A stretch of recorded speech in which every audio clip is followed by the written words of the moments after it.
প্ৰতিশ্ৰুতি আছিল অসমৰ জাতি মাটি ভেটি সুৰক্ষিত কৰিব।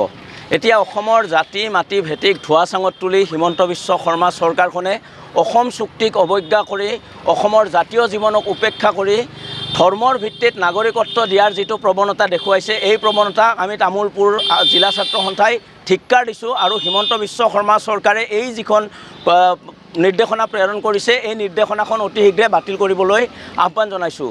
অসম চুক্তিমতে নাগৰিকত্বৰ এটা বৰ্ষ ঠিক কৰা হৈছে, তাৰ পিছতো অসম চুক্তিক অৱজ্ঞা কৰি অসম চুক্তিৰ দফাক অৱজ্ঞা কৰি হিমন্ত বিশ্ব শৰ্মা চৰকাৰে ধৰ্মৰ ভিত্তিত হিন্দু বাংলাদেশীক নাগৰিকত্ব দিয়াৰ যি বাট মুকল কৰিব খুজিছে, এই কাৰ্যক আমি ছাত্ৰ সন্থাই ধিক্কাৰ দিছোঁ আৰু এই কাৰ্য বন্ধ হ'ব লাগিব।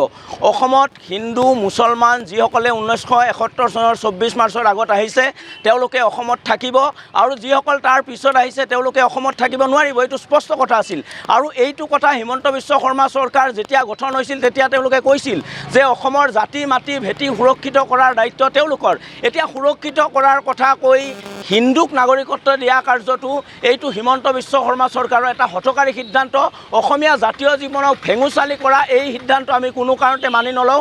এই সিদ্ধান্ত বাতিল কৰিব লাগিব আৰু এই সিদ্ধান্ত বাতিল নকৰিলে সদৌ অসম ছাত্ৰ সন্থাই ইয়াতকৈও ভয়াৱহ কাৰ্যসূচী গ্ৰহণ কৰিব। আজি আমি ভাৰত ভূটান ৰাজপথত আমি এই প্ৰতিলিপি দাওঁ, এই দা কৰি ইয়াৰ জৰিয়তে আমি মুখ্যমন্ত্ৰী হিমন্ত বিশ্ব শৰ্মাক, কেন্দ্ৰীয় গৃহমন্ত্ৰী অমিত শ্বাহ ডাঙৰীয়াক আমি আহ্বান জনাব খুজিছোঁ যাতে এই আইনখন অতি শীঘ্ৰে এই প্ৰতিলিপিটো বাতিল কৰক, এই নিৰ্দেশনা বাতিল কৰক।